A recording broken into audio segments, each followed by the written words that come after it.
নমস্কার, আমি সুব্রত বন্দ্যোপাধ্যায়। আজ আমরা করিমপুর গভর্নমেন্ট আইটিআই কলেজে এসেছি কিছু প্রশ্ন নিয়ে। স্যার নমস্কার। আজকে আমরা পেয়ে গেছি আমাদের করিমপুর আইটিআই কলেজের একজন ইনস্ট্রাক্টর শ্রী ঝন্টু দাস স্যার। ওনার কাছ থেকে আমরা আইটিআই সংক্রান্ত কিছু প্রশ্নের উত্তর জেনে নেব। আচ্ছা, তাহলে আমি শুরু করি। নমস্কার স্যার। আচ্ছা, আইটিআইটা কি স্যার, যদি একটু কাইন্ডলি বলেন। আইটিআই অ্যাকচুয়ালি বলতে গেলে হচ্ছে ইন্ডাস্ট্রিয়াল ট্রেনিং ইনস্টিটিউট।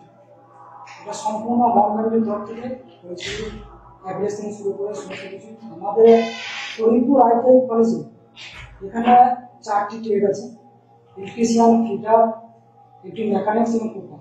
এই 4টি ট্রেডে কিন্তু এখানে পড়াশোনা করানো হয়। আচ্ছা, দুটি ট্রেড হচ্ছে 2 বছরের, এবং আরেকটা ট্রেড আছে ইলেকট্রিক মেকানিক্স, সেটা হচ্ছে 2 বছরের কোর্স।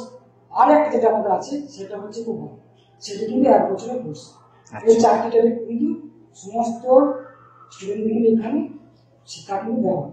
যেগুলো ইলেকট্রিক মেকানিক্স থেকে শুরু করে ফিটার, ইলেকট্রিশিয়ান, এইগুলি কিন্তু থিওরির সাথে সাথে আমাদের প্র্যাকটিক্যাল কিন্তু প্রতিটি স্টুডেন্ট কিন্তু স্যার, আমাদের যে অভিজ্ঞ স্যারের মাধ্যমে সমস্ত টিচাররা কিন্তু তাদেরকে ধরে ধরে সমস্ত প্র্যাকটিক্যাল কিন্তু পাওয়া হয়। কোপা যেটা আছে অ্যাকচুয়ালি নন রিলেটেড, এখানে কিন্তু সফটওয়্যার রিলেটেড থেকে শুরু করে বেসিক নলেজ থেকে শুরু করে যে সমস্ত ছাত্রছাত্রীদের কম্পিউটার সম্বন্ধে কোনো জ্ঞানই, তাদের নলেজই নেই, সেই সমস্ত ছাত্রছাত্রীদেরকেও আমাদের যে অভিজ্ঞ স্যার আছে তারা কিন্তু তাদের বেসিক নলেজ থেকে শুরু করে কিভাবে কম্পিউটার চালাতে থাকবে শুরু করে সমস্ত কিবোর্ডের ফাংশন থেকে শুরু করে সমস্ত ডিটেলস কিন্তু তাদেরকে প্রথমে শিক্ষা দেয়। পরবর্তী তাদের ধাপে ধাপে তাদের সফটওয়্যার মধ্যে কিন্তু কাজগুলো কিন্তু এই কোপারেটিভের মাধ্যমে শেখানো হয়। এছাড়া আমাদের এই যে 4টি ট্রেড আছে, এখানে আমাদের প্রতিটি স্টুডেন্টকে আমরা পরবর্তী যখন পাস আউট হয়, এক বছরে আমাদের 22 থেকে 23 সালে 22-23 যে ব্যাচ আছে সেই ব্যাচ থেকে পাস আউট ইতিমধ্যে হয়ে গেছে। সেখানে কিছু স্টুডেন্টকে আমরা ক্যাম্পাসিং দেওয়া হয়েছে। আমাদের কলেজে ক্যাম্পাসিং এসএমএ ক্যাম্পাসিং কিছু কোম্পানি, সেই কোম্পানির মাধ্যমে স্টুডেন্ট তারা বাইরে গিয়ে যে কাজ করছে তারা ওখান থেকে আমাদের ফিডব্যাক এনেছে, তারা ভালো কাজে অভিজ্ঞতা একটা নির্দিষ্ট পরিমাণে বেতনও তারা পাচ্ছে। পরবর্তীতে আমরা চাইবো যে আমাদের কলেজে যে ব্যাচগুলি এখন রানিং এর মধ্যে রয়েছে 22-24 থেকে শুরু করে এবং 22-23 থেকে শুরু করে এই ব্যাচগুলি আমরা পরবর্তীতে আমরা তাদের পাস হওয়ার পর সামনে আমাদের এক্সাম আছে, ফাইনাল এক্সাম, এবং 12 তারিখ থেকে সেই এক্সাম আমাদের হয়ে গেলে তাদের রেজাল্ট প্রকাশিত হওয়ার পরে আমরা চাইবো আমাদের যে কোম্পানির সাথে আমাদের টিপিও স্যার আছে আমাদের কলেজে, সেই টিপিও স্যার নিশ্চয়ই আবার যোগাযোগ করবে সেই সমস্ত স্টুডেন্ট যাতে এই ক্যাম্পাসে কিন্তু বসতে পারে।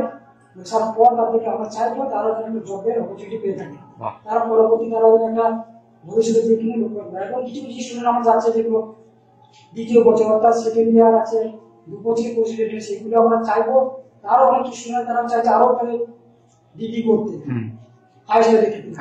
পরবর্তী ডিপ্লোমা কোর্সগুলো আছে, আমাদের সংস্থানগুলো আছে, তারা চাইলে আমার সাথে যোগাযোগ করে ডিপ্লোমা করতে পারবে, সেখান থেকে তারা ভবিষ্যতে আরো এগিয়ে যেতে পারবে।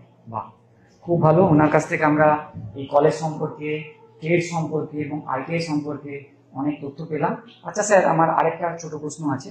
ধরুন আইটিআই করে চাকরি ছাড়া আর কি কি ভাবে মানুষ নিজের পায়ে দাঁড়াতে পারে? আর একটা কোশ্চেন আমরা যদি বলতে পারি, অ্যাকচুয়ালি যেটা হচ্ছে ইলেকট্রিশিয়ান ক্ষেত্রে যেটা বলা যায়, বিশেষ করে তারা ইলেকট্রিশিয়ানের যে রিপেয়ারের কিছু ব্যাপার থাকে, ঠিক সেইগুলির ক্ষেত্রে কিন্তু আমরা স্টুডেন্টকে যে বেসিক নলেজ গুলো দেওয়া হয়, ইলেকট্রিক মেকানিক্স রিলেটেড আছে কম্পিটিশন, সেগুলো হ্যান্ড রিপেয়ার থেকে শুরু করে বিভিন্ন যে আরো যে দৈনন্দিন জীবন ব্যবহার হয় ইলেকট্রনিক্স গুডস, সেই সমস্ত গুলো কিন্তু আমাদের টিচাররা কিন্তু এটাকে শেখায়।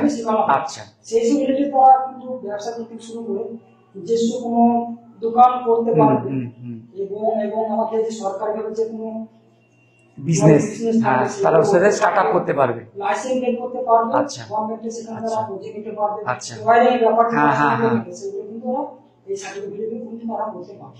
খুব ভালো।